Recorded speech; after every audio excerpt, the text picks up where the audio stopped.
We bring you the newest and most talked about movies that are coming to theater this week. It is weekly premiere. We have birthday boy in the studio. It's past. It's Happy past. belated birthday. How are you doing? I'm doing good, thank you. I think the weather's cooling down, so I'm. What did doing you much get? What did you get for birthday presents? better. I got a few things. I A got few some things. It's more than just one. I got some clothes. I got some neck. What do you call fans? What is somebody neck, bought neck me a fans? new phone. Oh, you got it finally Well, from your friend. it's been ordered. Okay. So what's your favorite among those few things? Well, the one that my daughter gave me. That's sweet. And we have one more present for you. We have Injil. Because it seems like the last blockbuster film in this summer market. Right. But because it's the end of the blockbuster time is coming up, and starts September, which is really a bad season for movies. Then, of course, when the Chuseok, the Mid-Autumn Festival comes, then it'll go up again. So tell me this, because you should know better than I do.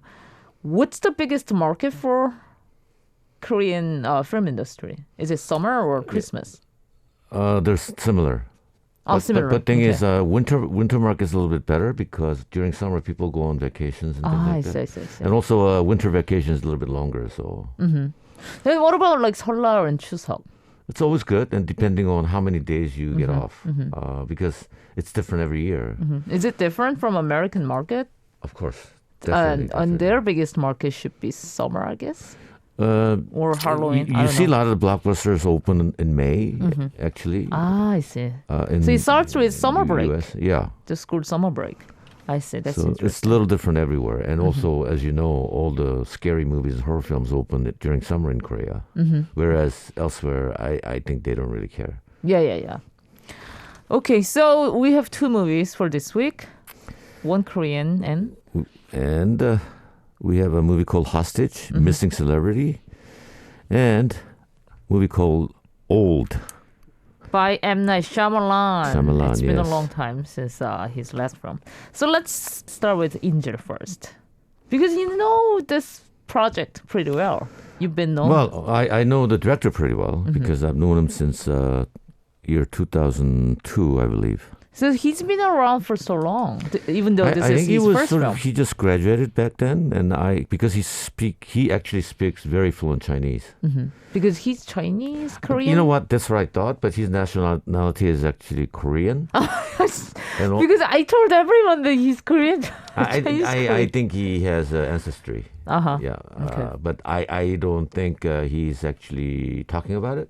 I saw all of his interviews. Right. Nobody talks about his nationality. So he actually went to school in China. Is that how he's? No, he went speaks to good Chinese Chinese? school in Korea, I think. I see. So his I father got- must be Hwagyo or something, the Chinese Korean. I see. And Then why is it so? I mean, why it took so long for him to make a directorial debut at this point? because number one, it's very hard to debut as a director in Korea, and you have certain. I mean, I think everybody has their own time, and He's around 40 something now. Oh yeah, he Or- was born in 1977.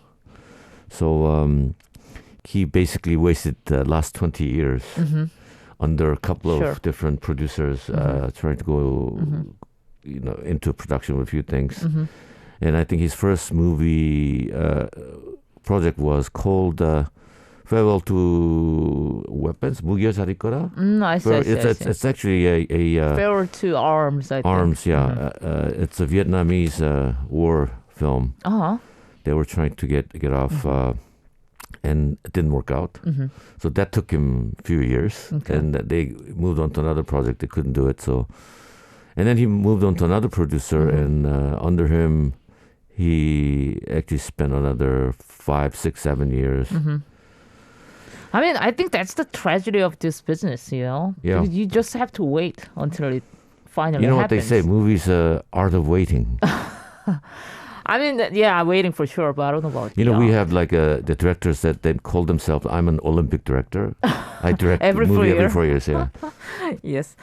So tell me about this movie. It's. I think it seems to be doing pretty well. It should be already because have, it's really good. And it's, as you know, it's a remake of a Chinese film called Saving Mr. Wu. And they're not really bashful about saying that this is a remake. I don't think it's a remake. Is it? It is a Because remake. I see a lot of similarities, but No, it is a remake, but it's a better interpretation, I think, and it's a better made movie. I think that's why they're not bashful about announcing it as a remake. And I looked it up. I looked up the original movie, and it's called. It actually stars Andy Lau. Right, yeah. Saving Mr. Wu. I think I saw the But trailer. the difference between the original movie and this movie is actually the Korean movie. The main character is the actor himself, and he actually does his own acting as himself. And actually, there's a part where the kidnappers, abductors, ask him to actually reenact stuff that he did. So actually, if you want to go see this movie, I suggest that you go see Hwang Jung-min's previous movies like 신세계, Veteran, New World, and Unjust, things like that. And that'll actually make it more interesting. So going back to the original movie, it stars Andy Lau, but he doesn't play himself. He plays another actor, I see. who was actually kidnapped in 2004. His name is Woo Ro-fu. That's why it's called Saving Mr. Wu. And I think the original movie was based on the real time kidnapping in 2004. I mean, and that was Andy Lau's wife, right? Andy No. Lau's It's wife another was actor. kidnapped. Was it? Yeah, it's another Chinese I was actor. all messed up. Okay. Funny thing is, the abductors, kidnappers did not know he was an actor because this actor was like a so-so mediocre. I see. Only thing was he was driving a BMW, so they kidnapped him thinking that he was rich. Okay. And then funny thing is, after this incident, he was actually rescued within 24 hours. And because of this incident, he got very famous all of a I sudden. see. So everybody tried to cast him and things like that. That was a good thing. I mean, I shouldn't say good thing, but actually they twisted a lot of things then from the original. So they did. So I think they did a great job for localizing it. I think they did a great job of using the actual character as the main character in the movie. What do you think about the cast of Hwang Jung-min? Do you think it could have been better with different actor? Maybe, we could think about Song Kang-ho or other actors. Well, what do you think about those possibilities? I think it was a very good casting. I think Hwang Jung-min probably is one of the producers also. Yes, he is. And he probably had the hardest time shooting this movie than any other films because it looks like he had a really hard time mentally and physically. Because he's in every single sequence throughout the film. Right. And then he's the biggest star of this film. Of and course. Most other casts are not really, Well, they say they did it on purpose so that it comes as an element of surprise, the kidnappers, so that nobody recognized them. And they only recognize the main actor. So when you look at the poster, you only see his name on it. Right. And then most of them are actually musical actors. So that's pretty surprising. Well, supposedly they had an audition with the thousands of people. But yes, one of them is a musical actor. And he seems like a very... he's handsome and he seems like a very nice guy, but in this movie he plays it so well. The psychotic the villain? kidnapper, yeah. Yes, he gives me creep still because he has very unique face with a lot of edges. Maybe because I didn't really know him before because I'm not a big fan of musicals, but you actually got to check out their profile photos. They look completely different. Oh, they do. Yeah. And supposedly he's a big star in musicals. Right, and the lady, one of the ladies. Who's playing lady, the villain? Okay. She has a YouTube channel, and when you look at her, she's so wholesome and nice. And in this movie, she looks like a psycho. I'll look her up then. That's interesting. Arirang. Arirang. Radio. Now let's move on to next movie. Old. Yeah, Old. So I like this title. You know, it's simple and it's intense. You know, it's based on a French language Swiss graphic novel called Yeah. Sandcastle. Oh, Sandcastle, right. And I don't know which is better because, you know, the movie deals with actually two biggest fear of human, which is Death and aging. getting old, right. Aging. And so basically it's about an island where people go and your whole life is one day, basically. So you get very old very quickly. And it's the same. Sandcastle can only last one day, basically. So I guess that was the intention for the graphic novel. So that's a metaphor. Yeah. Okay. However, I guess the director, M. Night Shyamalan, wants to go more direct way, just say old. He got this graphic novel from his son for his birthday present. No, Father's Day. Yes. Little details are important, yes. And then he was pretty, fascinated by the story. And then I feel the same way. It's a great concept, you know? So I guess his son knows his father's taste. No, it is a great concept. And I think this film, when it came out last July in the United States, it was actually the idea and the cinematography was really praised. But the script and acting wasn't so... Oh, really? praised, I thought yeah. it was okay, you know? I mean, it's a genre film. It doesn't have to be like character study or whatnot. Well, that's what the critics say. It flows. I don't know whether I agree or not, but that's what they say.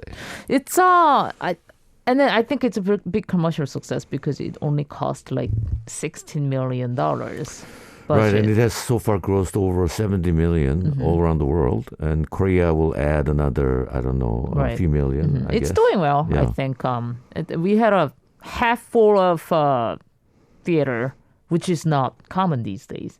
So I Half think full it's means it's full, quite It full. is, Yeah, it is. Right, because right, you right. have to sit. space out, right? Yeah.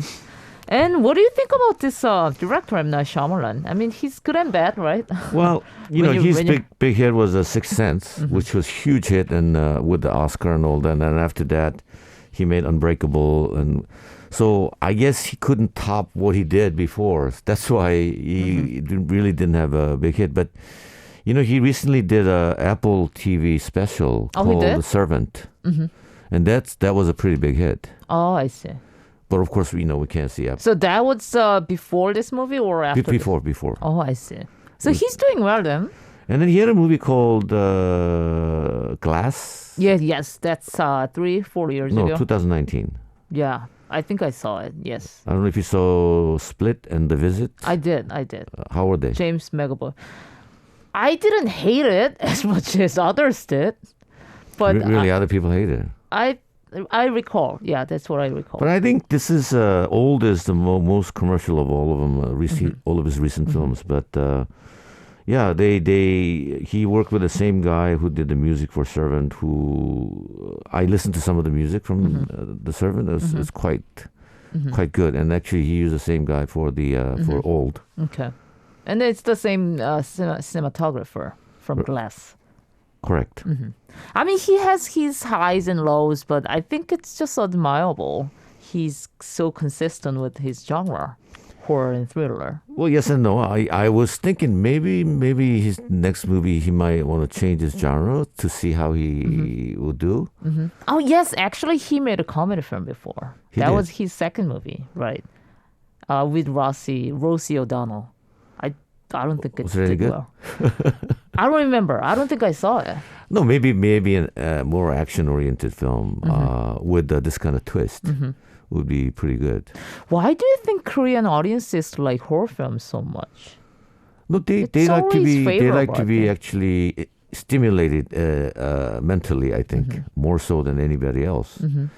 So that's why they like his style of films. And they like screaming, I guess. Yes, yes. So they're looking for an emotional exit. In other words, output. So maybe they like going to the theaters and screaming and things like that. I mean, with because this movie doesn't have A list stars. Right. But still, it has great concept. Right. And the story-wise, it has just incredible ending, Right. which I loved. I mean, shouldn't talk about the it's ending. kind of because split, spoiled. reception, but Yeah. it's just great for me. So I highly recommend. Right. By the way, I spoke of Korean people expressing their emotions quite obviously, but you never see that in Japan. If you go to a movie theater in Japan for horror films, nobody screams. Oh, It's so quiet. It's so different. That's interesting. Yeah. It's kind of same with concerts, right? Yeah, Like same as Japanese concert. audiences there.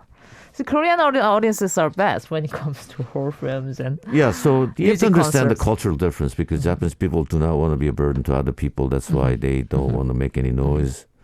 And, oftentimes performers mistake that as a non-responsive. I see. Yeah. So I guarantee you this movie will, I don't know, it's gonna be a blast for most of you guys. I guarantee. Yeah, it's a On fun, my account. It's a fun movie. And it's scary. Yes, it is, definitely.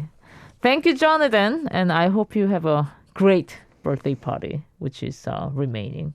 One more birthday okay. party after this one. Thanks to you. I'll see you next week.